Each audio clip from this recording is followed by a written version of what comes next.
Hello दोस्तों, कैसे हैं आप लोग। तो ज्योग्राफी सीरीज में आज हम लोग पढ़ेंगे कन्वेक्शन करंट थ्योरी, जिसको दिया था अर्थल होम ने। तो हुआ क्या था कि लास्ट जो वीडियो में हमने पढ़ा था वेबनार की कंटिनेंटल ड्रिफ्ट थ्योरी। तो उस थ्योरी में वेबनार को इतना ज़्यादा क्रिटिसाइज़ किया गया ना, स्पेशली उनके ड्राइविंग फोर्स को लेकर, जो उन्होंने बताया था कि सन और मून के ग्रेविटेशनल फोर्स के कारण कंटिनेंट ड्रिफ्ट हो रहा है। तो उसको लेके बहुत क्रिटिसिज्म झेलना पड़ा उनको।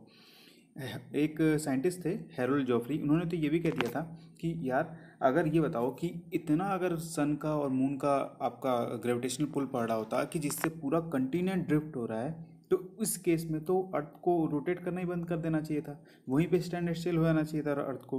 तो अब वेबनार को खुद भी सेटिस्फाई नहीं हो पा रहे थे वो अपने फोर्स को लेके। तब उन्होंने साइंटिस्ट कम्युनिटी को लेटर लिखा और बोला कि प्लीज़ थोड़ा हेल्प कीजिए। तो अर्थर होम ने अपनी पब्लिश की कन्वेंशन करंट थ्योरी, ये थे अर्थर होम।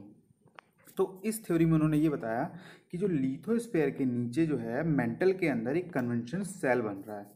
ठीक है, तो ये कन्वेंशन सेल मोल्टेड रॉक है जो कि सेल की तरह मूव कर रहा है, और यही सेल हैं जो कि कंटिनेंट को ड्रिफ्ट कर रहे हैं।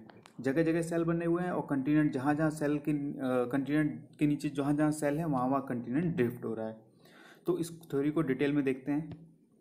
तो उन्होंने ये बताया कि अर्थ का जो आउटर कोर का टेम्परेचर है वो है 4300 डिग्री सेल्सियस। वहीं अगर क्रस्ट की बात करें तो 75 से 100 डिग्री एवरेज टेम्परेचर है क्रस्ट का।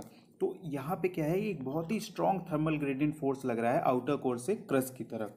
तो और ये जो थर्मल ग्रेडियंट फोर्स है ये रॉक के मेल्टिंग पॉइंट से बहुत ज़्यादा है। जो ट्रांसफर ऑफ एनर्जी होगी आउटर कोर से क्रस्ट की तरफ वो कन्वेक्शन के रास्ते होगी, नॉट कंडक्शन के रास्ते। कंडक्शन और कन्वेक्शन में अंतर ये होता है दोस्तों कि कंडक्शन जो होता है वो सॉलिड में होता है, एनर्जी अगर ट्रांसफर होती है। फॉर एग्जांपल के ले लेते हैं, अगर आप घर पे कोई तवा गर्म करते हैं तो तवा को नीचे जब हीट मिलती है तो ऊपर तक हीट जो आती है ना, नीचे से ऊपर तक, वो कंडक्शन होती है। अब वहीं अगर कन्वेक्शन की बात करें तो आप किसी पतीले में पानी ले लीजिए, ठीक है, उसको नीचे से गर्म कीजिए तो पानी पहले गर्म होगा निचली तरफ। सपोज ये पतीला है, यहाँ पानी गर्म होगा, फिर ये पानी ऊपर की तरफ मूव करता है जो गर्म होता है, फिर धीरे धीरे करके ये पूरा वाटर गर्म हो जाता है। तो ये होता है कन्वेक्शन, मतलब कन्वेक्शन गैस और लिक्विड के लिए।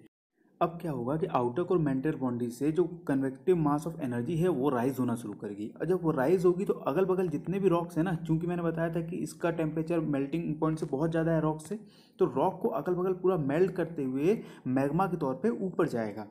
अब क्रस्ट की बात करते हैं। जैसा कि मैंने आपको पहले बताया है कि क्रस्ट में सिलिका का कंटेंट ज़्यादा होता है जो कि बहुत बैड कंडक्टर है हीट का। तो जब ये पहुंचेगा तो ये क्रस्ट जो है ना, इसको यहाँ से ब्रेक करके ऊपर नहीं आने देगा।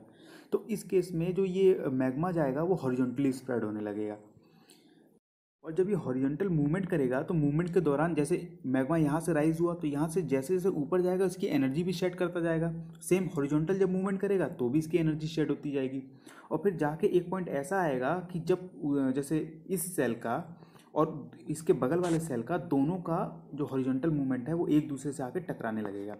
तो इस केस में एनर्जी इनकी ऑलरेडी लॉस हो चुकी है, तो अब ये नीचे की तरफ डाउन साइड में मूवमेंट करने लगेंगे। तो ये जो पूरा सेल बना जो यहाँ से राइज किया, उसके बाद हॉरिजॉन्टल हो गया, फिर यहाँ से शेड हो गया जब इसकी एनर्जी, तो नीचे आने लगा, और फिर ये आके वापस उसमें मिल गया मैग्मा में। तो ये जो ये है सेल, इसको बोला जाता है कन्वेक्शन सेल। ठीक है, और यही रीज़न है कि अब सपोज ये जब हॉरिजॉन्टल मूव करेगा तो इसके ऊपर जो क्रस्ट है, लिथोस्फीयर है जो, उसको भी वो इधर मूव करेगा। तो इन्होंने एक्सप्लेन किया कि इसलिए जहाँ जहाँ क्रस्ट मूवमेंट कर रहे हैं वहाँ वहाँ नीचे कन्वेक्शन सेल बन रहा है।